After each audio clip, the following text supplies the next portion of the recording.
Bismillahirrahmanirrahim. Assalamualaikum warahmatullahi wabarakatuh. Selamat datang di channel Sahabat Luar Biasa. Channelnya orang-orang luar biasa. Apa kabar teman-teman? Mudah-mudahan sehat selalu dan selalu dalam rahmat dan lindungan Allah Subhanahu wa taala. Amin ya robbal alamin.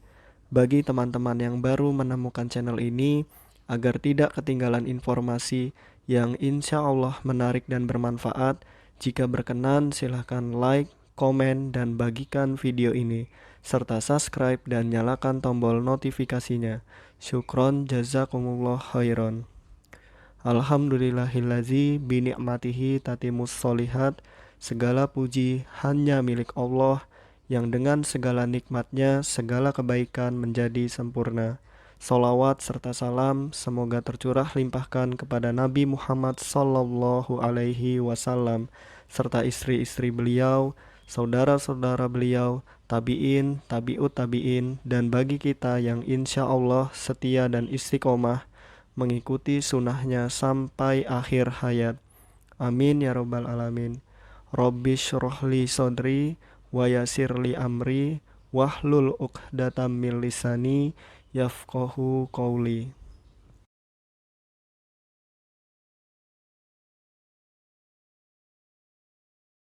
Nomor 1, identifikasi adalah A. Proses menemukanali sesuatu berdasar kepada indikator atau kriteria tertentu yang telah ditetapkan. B. Proses penjaringan. C. Proses pemberian treatment. D. Proses pencarian informasi secara mendalam mengenai kebutuhan dan kelemahan anak.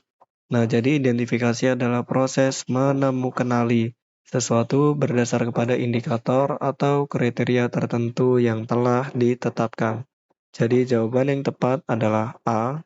Adapun penjelasannya, identifikasi adalah proses menemukanali sesuatu berdasarkan kepada indikator atau kriteria tertentu yang telah ditetapkan.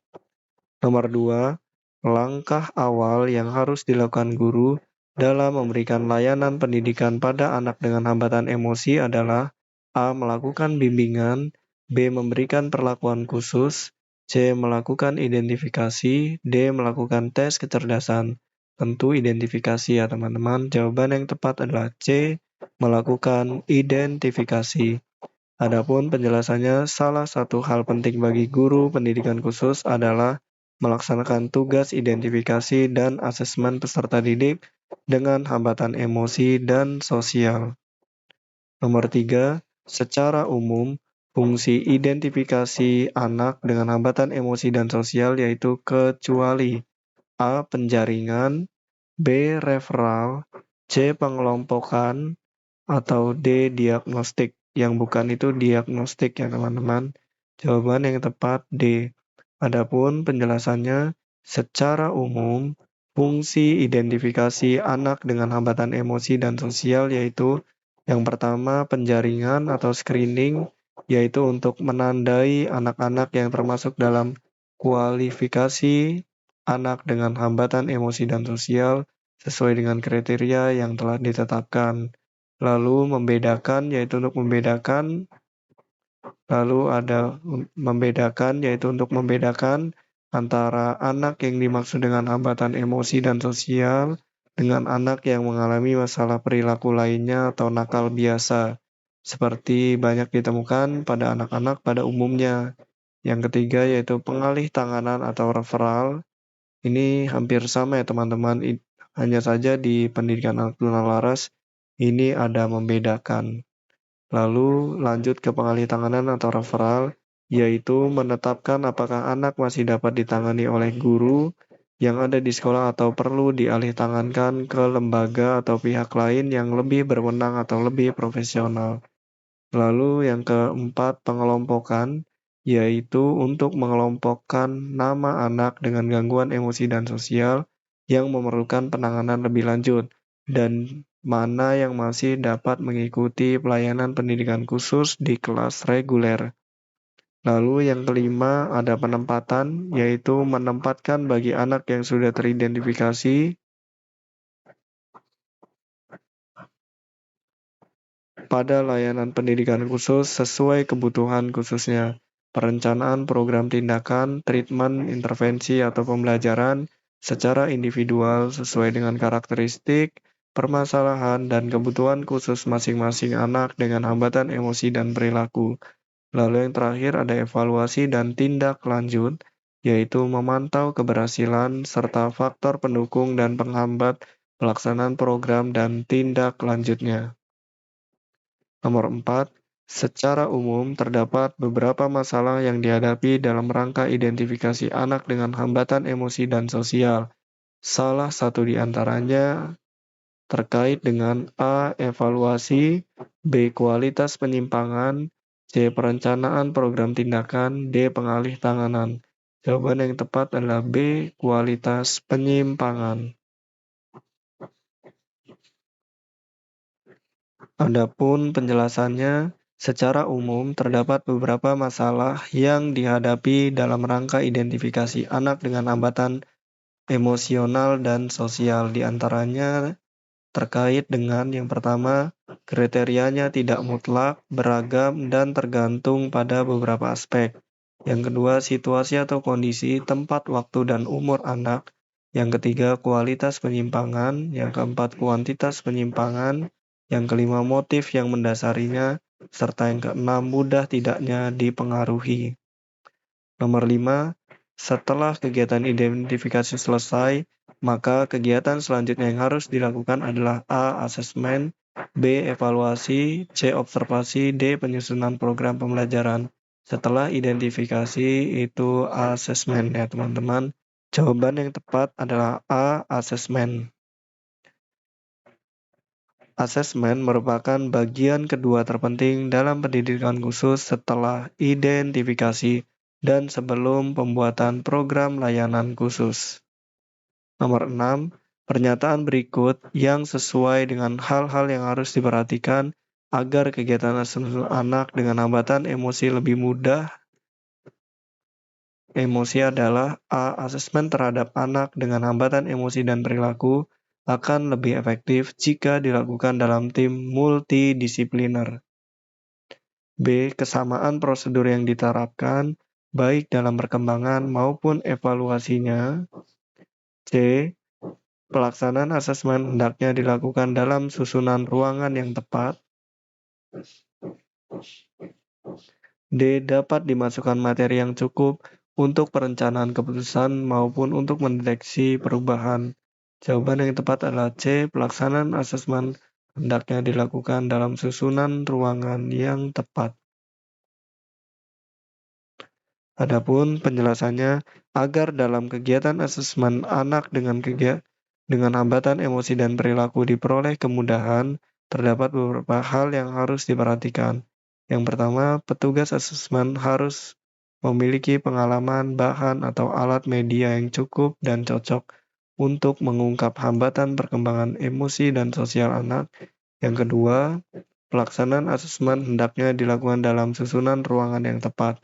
Pencahayaan cukup, ukuran mebler sesuai, meminimalkan benda-benda atraktif yang mudah dijangkau, dan gunakan bahasa yang menuntut anak untuk mengeksplorasi lebih lanjut. Hindari penggunaan pertanyaan pilihan. Lalu dilakukan dengan berbasis ekologis dan kontekstual dengan mengintegrasikan beberapa variabel yang berpengaruh, keluarga, pengasuh, atau teman, dan memfokuskan kepada keberfungsian anak dalam aspek perkembangan emosi, sosial, dan dampaknya pada aspek perkembangan yang lainnya. Lalu yang keempat, agar kompetitif, pengumpulan data harus menggunakan beberapa pendekatan atau metode dan multi sumber informasi, termasuk melalui wawancara dengan orang tua, observasi ilmiah secara terus-menerus. Lalu, penggunaan tes harus sangat hati-hati, dikarenakan secara teknis lebih sulit, hasilnya sering kurang akurat dan kurang prediktif. Karena itu, penggunaan sistem asesmen yang sifatnya formal ini harus dibarengi dengan hasil observasi, termasuk hasil observasi dari orang tua. Lalu, memfokuskan kepada informasi yang relevan sehingga mampu menghemat waktu dan tenaga, lalu memanfaatkan secara maksimal hasil-hasil penilaian psikologis, sosial, medis, dan pendidikan yang telah dilakukan oleh ahli sebelumnya atau catatan atau dokumen-dokumen peristiwa yang terjadi sebelumnya. Lalu dilakukan melalui kolaborasi antara tim ahli dengan orang tua, sehingga dimensi-dimensi hambatan emosi dan perilaku yang dialami anak dapat diketahui dan dipahami lebih jelas. Lalu data hasil asesmen harus disimpan dengan baik, sehingga dapat memberikan informasi yang banyak tentang area kesulitan atau hambatan anak, serta kemajuan-kemajuan yang secara bertahap telah dicapai. Data yang berupa catatan sebaiknya mudah dibaca dan diinterpretasikan. Nomor 7, untuk itu dibutuhkan sederet informasi yang lengkap dari anak melalui kegiatan asesmen untuk dijadikan sebagai dasar dalam memberikan layanan kebutuhan khususnya. Informasi tersebut menurut Kanver dan Salau, Valen dan Umansky tahun 1985 mencakup 7 area yang meliputi: yang pertama, analisis masalah perilaku, fokus kepada perilaku yang berlebihan, analisis situasi di mana perilaku bermasalah itu terjadi, lalu analisis motivasional, analisis riwayat perkembangan, dan analisis kontrol diri, relasi sosial, lingkungan fisik, sosial, dan budaya. Kepedulian pada lingkungan, situasi darurat, perilaku di ruang makan, lalu perilaku di lingkungan sekitar. Yang keenam, kemampuan dalam menerima konsekuensi, mengungkapkan kesalahan, tingkah laku yang bertanggung jawab. Lalu yang D, perilaku dengan lingkungan, interpersonal, diri sendiri yang hubungannya dengan tugas. Jawaban yang tepat adalah A ya teman-teman. Analisis perilaku fokus kepada perilaku yang berlebihan, analisis situasi di mana perilaku masalah itu terjadi, motivasional, analisis riwayat perkembangan. Adapun menurut Kanver dan Salau, Valen dan Umansky tahun 1985 mencakup 7 area. Yang pertama, analisis perilaku yang dihadapi atau kasus dengan fokus kepada perilaku yang berlebihan, berkekurangan, dan kekuatan. Yang kedua, analisis situasi di mana perilaku bermasalah itu terjadi atau antecedents and consequence.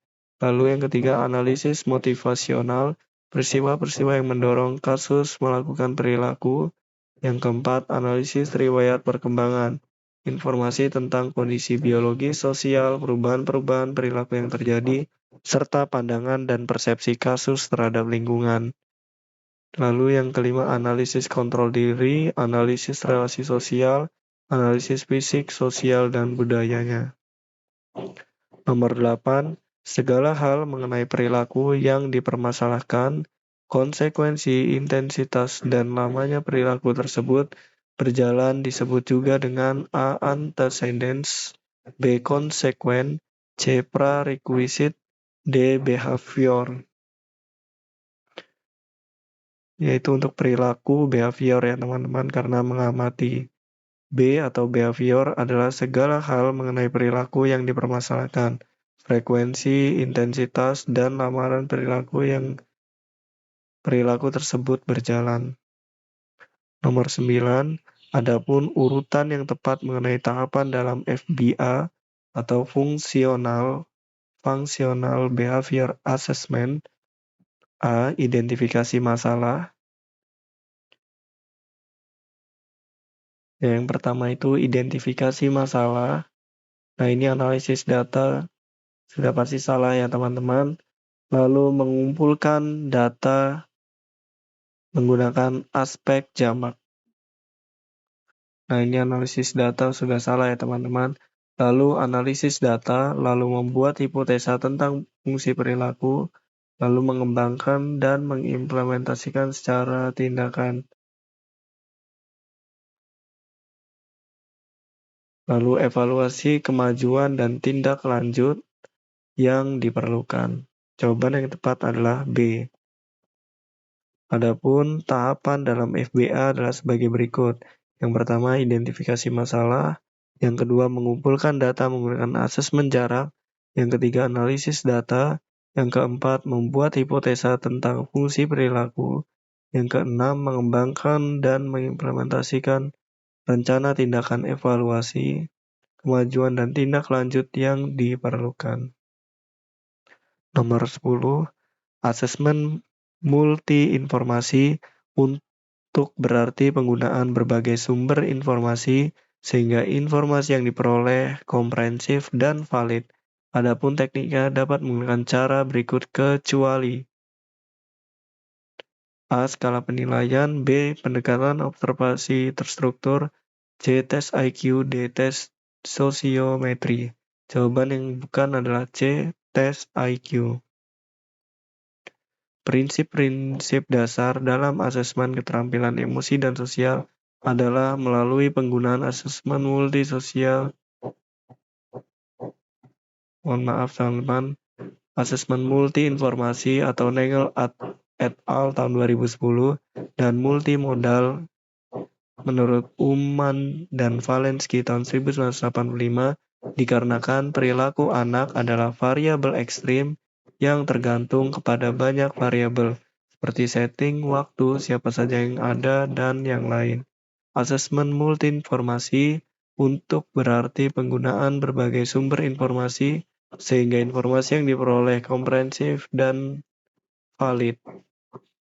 Sumber informasi tersebut diantaranya adalah teman sebaya, guru, orang tua, observer yang terlatih, serta kasusnya sendiri melalui self-report. Adapun tekniknya dapat dengan yang pertama, skala penilaian seperti The Social Skill Rating System atau SSRS, lalu Behavioral Assessment System for Children BASC atau Child Behavior Checklist CBCL. Lalu observasi dalam lingkungan natural yang umumnya efektif untuk melihat kualitas respon anak terhadap situasi-situasi sosial yang terjadi atau untuk melihat interaksi yang secara umum terjadi dengan teman-teman sebayanya. Yang ketiga, pendekatan observasi terstruktur agar lebih mudah dicatat atau pendekatan analog seperti bermain peran atau penciptaan situasi tertentu yang memungkinkan perilaku target dapat muncul. Yang keempat, wawancara, baik terstruktur maupun tidak terstruktur. Yang kelima, lapor diri atau self-report yang memungkinkan kita dapat memperoleh akses langsung terhadap pernyataan kondisi psikologis kasus. Yang keenam, sosiometri yang tepat untuk melihat tingkat penyesuaian kasus dalam kelompoknya. Baik teman-teman, mungkin itu saja yang dapat saya bagikan. Apabila ada kebenaran, pastikan itu datangnya dari Allah Subhanahu wa Ta'ala, dan apabila ada kesalahan, pastikan itu datangnya dari saya. Maka apabila ada kebenaran, mohon doakan kebaikan, dan apabila ada kesalahan, mohon dimaafkan dan diingatkan. Syukron, jazakumullah khairan. Allahumma inni as'aluka ilman nafi'an wa rizqan thayyiban wa amalan mutaqabbalan. Subhanakallahumma wa bihamdika asyhadu an la ilaha illa anta astaghfiruka wa atubu ilaik. Wassalamualaikum warahmatullahi wabarakatuh.